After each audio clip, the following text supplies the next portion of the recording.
بعد میں تقریر پیش کرنے کے لیے شیخ شاداب ابن شیخ عبدالرحیم صاحب کو آواز دوں گا۔ ان کی تقریر کا عنوان ہے من کان للہ کان اللہ لہ۔ یہ حفظ دوم کی طالب علم ہے اور پوسا شہر کے رہنے والے ہیں۔ نحمدہ و نصلی علی رسول الکریم، اما بعد فاعوذ باللہ من الشیطان الرجیم، بسم اللہ الرحمن الرحیم۔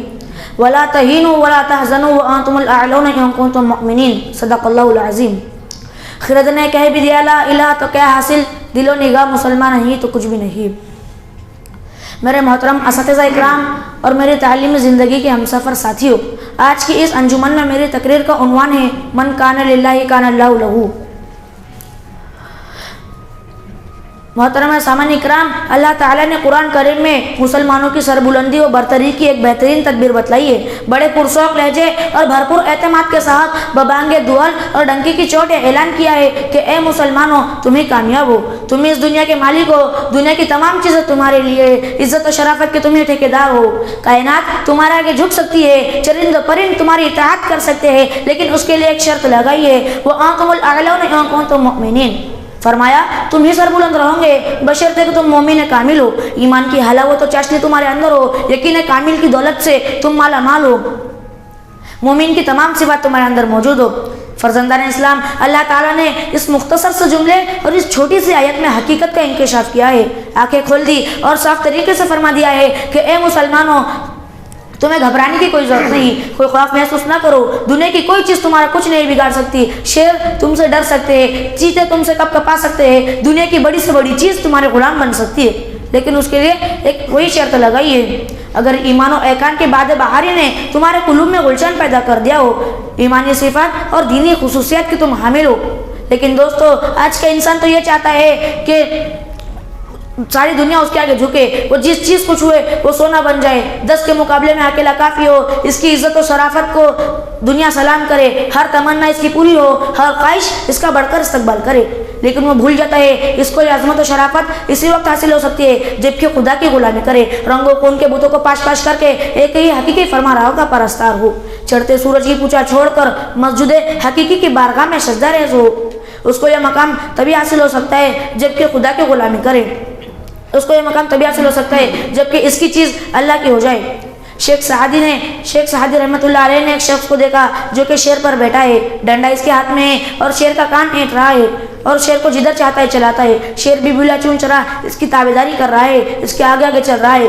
شیخ سعدی کو یہ دیکھ کر بڑا تعجب ہوا، اس شخص نے شیخ سعدی کو متعجب و حیران دیکھ کر پوچھا کہ سعدی تعجب کیوں کرتا ہے، یہ تو صرف شیر ہے، دنیا کی ہر چیز تمہاری غلام بن سکتی ہے، لیکن اس کے لیے شرط ہے کہ تو از حکم داور گردن مہ پیچ، کہ گردن نہ پیچ، از حکم تو ہینچ، کہ تم خدا کے حکم سے سرتابی نہ کرو، دنیا کی کوئی طاقت تمہارے حکم سے سرتابی نہ کریں گی۔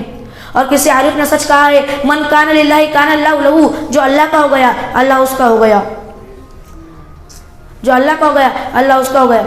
حضرات، آج مسلمانوں کی حالت یہ ہو گئی ہے کہ وہ ایمان سے کوسوں دور، حقیقی معرفت کا ان کے پاس کوئی ٹھکانہ نہیں، نہ اس کا کوئی مقام ہے نہ منصب و ٹھکانہ، وہ در در کی ٹھوکریں کھاتا پھر رہا ہے۔ کل جو تمام دنیا پر حکومت کرتا تھا آج جو غلام بنا ہوا ہے، کل جو سمندروں میں گھوڑے ڈال دیتا تھا آج خود پانی سے وہ ڈرتا ہے، کل جو ہواؤں کے رخ موڑ دیتا تھا آج ہواؤں کے تھپیڑے اس کے رخ زیبا کو جھلسا دیتے ہیں، کل جو آگ سے صحیح سلامت نکل آ جایا کرتا تھا آج اس کی حالت یہ ہو گئی ہے کہ صرف ایک ہی چنگارے اس کے سارے وجود کو خاکستر کر دیتی ہے۔ کل جو حاکم تھا آج محکوم ہے، کل جو آقا تھا آج غلام ہے۔ حقیقت یہ ہے کہ فلاح و نقبت نے اسے ہر جانب سے گھیر لیا ہے، پریشانی و ذبح و حلی اس کی قسمت بن گئی ہے، اس کا ایمانی شعلہ سرد پڑ گیا ہے۔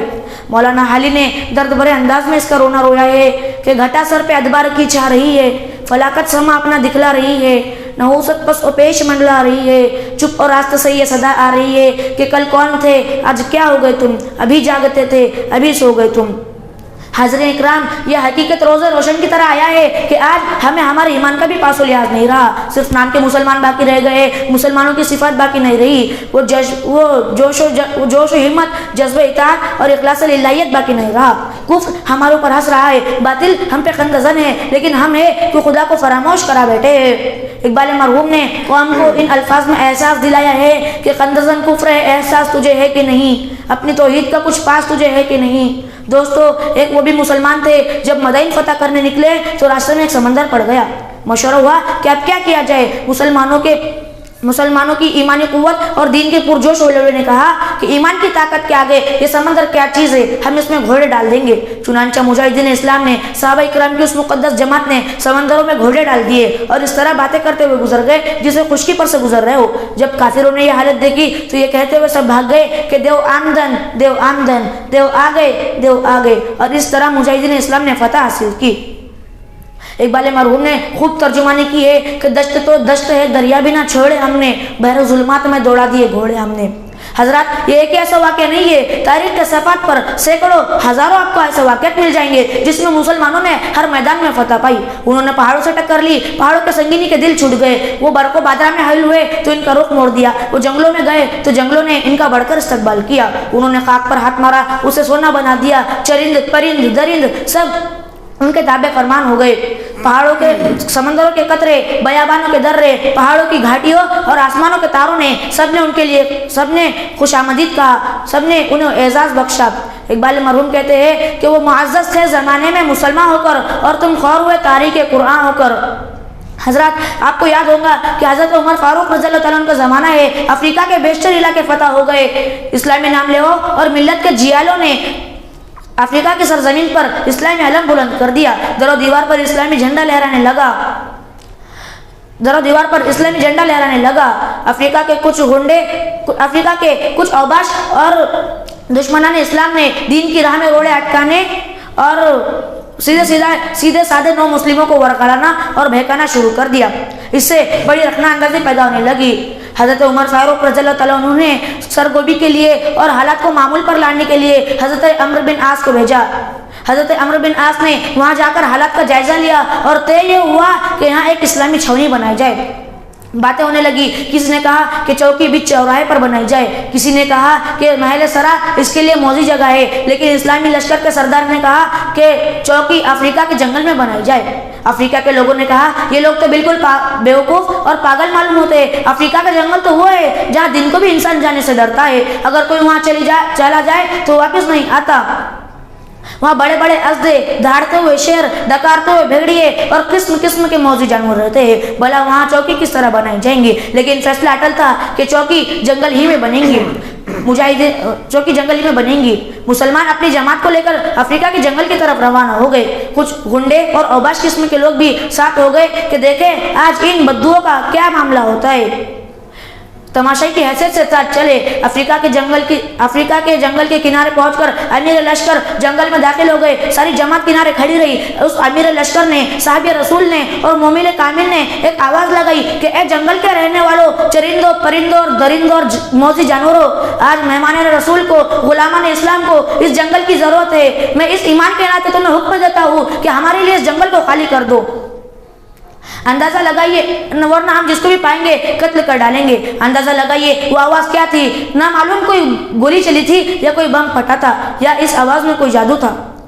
مورخین نے لکھا ہے, تاریخ کے صفحات اس بات کی شہادت دیتے ہیں کہ بھیڑیے اپنے بچوں کو منہ میں دبائے ہوئے اس طرح جا رہے تھے جیسے کوئی مفتو قوم فاتح کے سامنے سے گزرتی ہو, یا جس طرح غلام اپنے آقاؤں کی فرما برداری کرتے ہیں. آن کی آن میں سارا جنگل خالی ہو گیا. افریقہ کے اوباشوں کے اوسان خطا ہو گئے. سماشائی حیرت زدہ رہ گئی. یہ قوت ایمانی تھی, یہ ایمانی صفات تھے جن کے ذریعے وہ تمام دنیا پر حکومت کرتے تھے. برگ و شجر, بحر و بر, ارض سما اور تمام کائنات پر وہ حکومت کیا کرتے تھے. آخری میں اس شعر کے ساتھ میں اپنی جگہ لیتا ہوں کہ آج بھی ہو جو ابراہیم سا ایمہ پیدا, آگ کر سکتی ہے انداز غلستہ پیدا. اللہ تعالیٰ سے دعا ہے کہ وہ ہمیں ایمان کامل کی دولت سے مالا مال فرمائے اور ہمیں مومن کامل بنا دے. آمین یا رب العالمین. وآخر دعوانا الحمدللہ رب العالمین.